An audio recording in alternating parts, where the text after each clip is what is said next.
Բնականին ժողովրդավարական շատ նորմալ երևույթ են որպես այդպես։ Դուք որ թույլ տայք ես իմ հարցերը ամբողջությամբ ասեի, ասեք, որ դա ընդդիմության գնահատականներն եմ ձեզ փոխանցում, գոնե հիմա հեռուստադիտողի համար նշեմ, որ դա ընդդիմության գնահատականներ եւ պարոն Ալեքսանյան, մեկ այլ հարց է, ինչպես է ստացվում, որ այս եկեղեցականների հետ կապված այդ տեղեկությունները առաջինը իշխանական կամ իշխանամերձ լրատվական հարթակներն են փոխանցում, ինչպես օրինակ տեսանք երեկոյան մի դիմում տարածվեց, որտեղ մի շարք բարձրաստիճան հոգևորականներ դիմում են ամենայն հայոց կաթողիկոսին եւ առաջարկում են, որ Արշակ Սրբազանի պաշտոնավարումը, եթե կարելի այդպես ասել, պաշտոնավարումը ժամանակավորապես դադարեցնել, մինչեւ տեսնեն ինչ է լինում, սա ինչպես կմեկնաբանեք, ոչ թե որ դիմել են, կամ բացի այդ որ դիմել են, դա ինչպես կմեկնաբանեք եւ այն որ առաջին իշխանական այդ իշխանության հետ փոխկապակցված հարթակներ։ Դե հարկելի գործընկերներ, ակնհայտ է, որ հայ առաքելական եկեղեցիներում հոգևորականների ճնշող մեծամասնությունը ուղղակի կիսում այն օրակարգը, որը առաջ է քաշել վարչապետը, դա գերակնհայտ է, հիմա այսինքն երկու թեմի առաջնորդ հիմա, մի քանի քահանա վաղը, ու այսպես ձնագնդի էֆեկտով ակնհայտ է, որ բոլորն են խոսելու այս թեմայով, ու լրիվ ակնհայտ է, որ Կտրիշ Ներսիսյանը, դե ժողովուրդ ջան, մենք այստեղ շատ նորմալ իրար չընդհատելով զրուցում ենք, խնդրում ենք եկեք այդ ակնհայտ է նրանով, որ ընդդիմադիր մամուլը ստիպված է լինում օրը մի քահանայի, օրը մի թեմի առաջնորդի թիրախավորել, վիրավորել, այսպես շարունակ, ասենք, ակնհայտ է այդ դինամիկան, լրիվ ակնհայտ է, գերակը, բայց վերադառնամ ձեր հարցին, ոնց է ստացվում, որ իմ համար նաև ակնհայտ է, որ այդ մարդիկ, ովքեր որ հաշտ չեն, որոշակի ինֆորմացիոն բլոկադայի մեջ են Կտրիշ Ներսիսյանի կողմից դրված, ու իրենց համար իմ կարծիքն եմ ասում, ինչ որ կասեմ, իմ կարծիքով իրենց համար ինֆորմացիոն տեսանելիության հարց պիտի լուծեն կամ ուզում են լուծեն ու դրա համար ավելի վստահելի են տեսնում գուցե եւ իշխանական մամուլին։ Սլիվ են անում մայրաթորից։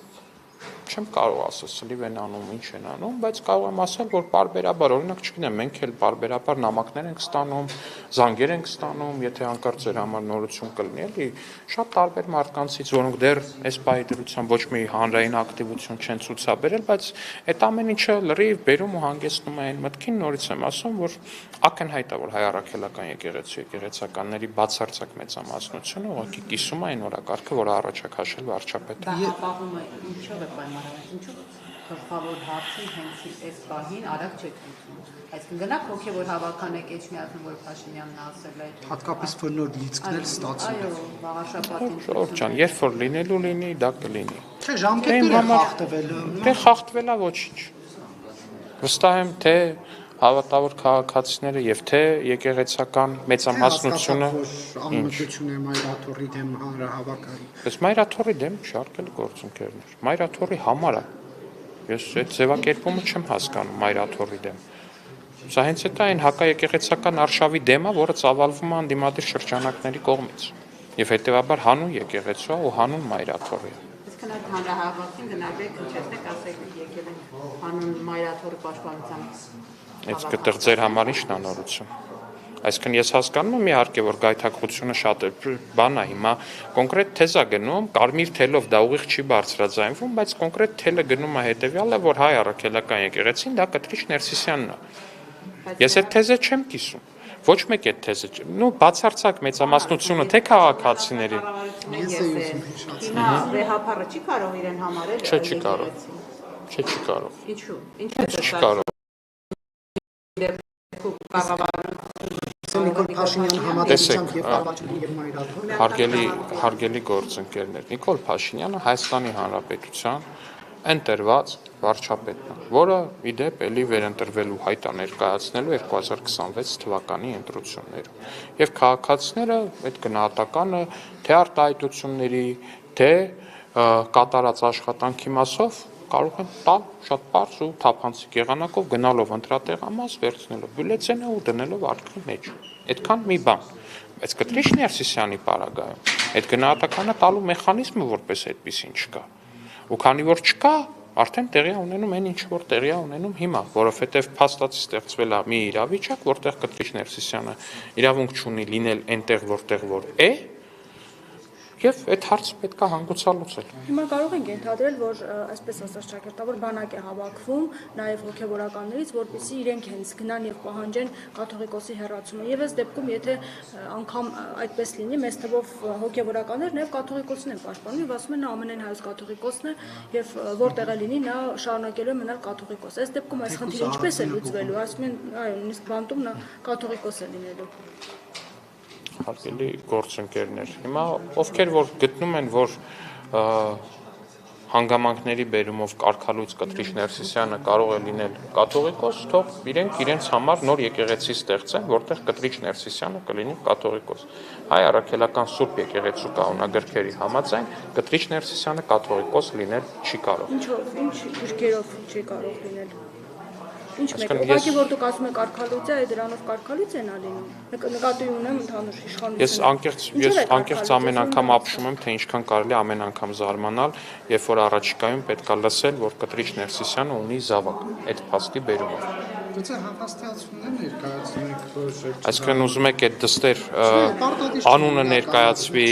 ազգանունը ներկայացվի, ինչը նկարը ներկայացվի, ինչը ներկայացվի, ասենք ինչը ձեզ համար կլինի համոզիչ։ Մի հատ ինձ ասեք, իշխանության ձեռքի տակ ինչ ապացույց կա այս պահին։ ամբողջական ապացույց կա, անհերքելի ապացույցներ կան։ Բայց դուք կոնկրետ ինչն եք ուզում, ԴՆԹ անալիզի արդյունքներ ունեք։ չեմ կարող այդ հարցին պատասխանել, բայց դուք ինչ ապացույց կհամարեք ձեզ համար բավարար, խնդրում եմ ասեք, ԴՆԹ-ն կհամարեք բավարար ձեզ համար։ Ունեք, բայց Չէ, ասում դուք կհամարեք բավարար, թե չէ, հարցը ես էի սկզբանե տվել, որ ապացույցը ձեզ համար կհամարեք։ Եմ տալիս, դուք պատասխանել եք, բան։ Չէ, բայց ձեր հարցին պատասխանելու համար ինձ պետք է իմանալ, թե որ ապացույցն է ձեր համար համարվում բավարար։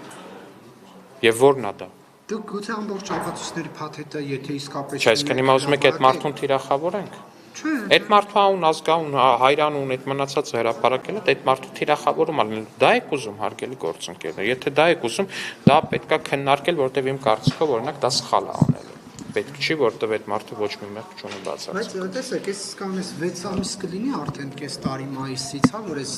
գործողությունը Նիկոլ Փաշինյանը սկսել է 3 հոգևորական, 3 քահանա